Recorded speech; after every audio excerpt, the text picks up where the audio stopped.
跟住咗喺力王車後面嘅咧就係有印度嘅選手加利斯天拿。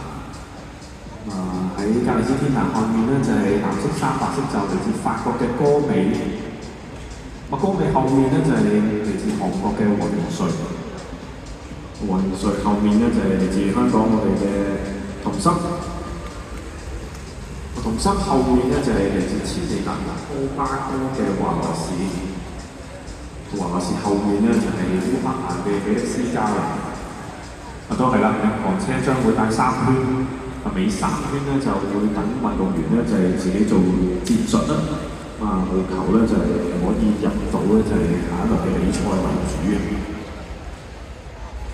呢圈咧日韓車將會咧就係離開賽道，見到咧就係高美咧就係發咗上去咧就係藍線上面，希望咧就係擾亂一下對手。但係後面嘅對手都冇俾佢擾亂到帶住咗喺前面咧，仍然咧就係印度嘅加利斯天拿。後面嘅烏克蘭運動員咧，比利斯加咧就俾咗壓力咧，就係其他運動員喎，開始咧就攝咗上去。見到咧就係法國嘅歌美咧都攝咗上嚟啦，霸咗個頭位，帶住咧就係韓國嘅運動員黃元水。至於香港嘅童森咧就跟咗喺就係第3嘅位置咧，就同烏克蘭嘅比利斯加咧就爭緊位嘅。前2嘅運動員咧就會晉級仲有機會啊！希望咧就係童森咧可以咧就係追到上去，前面帶住咧仍然係法國嘅歌美啦，後上咧就係見到咧就係韓國嘅黃元水咧就攝咗上嚟嘅。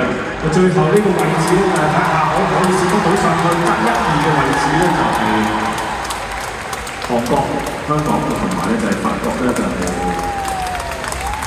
1、2、3排嘅。童森咧就順利晉級下一輪嘅比賽就